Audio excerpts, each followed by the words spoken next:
Anong paabay? Pang-abay? Oh. Ang pang-abay may 3 uri yan. Pamaraan, panlunan, at pamanahon.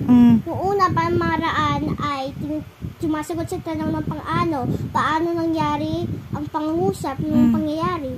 Oh. Kapag sa pamanahon, yun eh, kailan?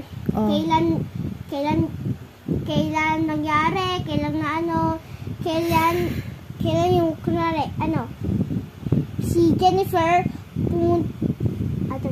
Jennifer ay pumasok ng 8:30 ng umaga.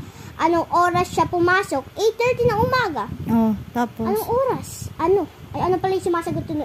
Tapos? Kailan? Ano yung pangatlo? Matlo yung panlunan, sumasagot sa saan? Kunwari, kumain ang mag-anak sa kanina. Yung pamaraan na yan, ano yan?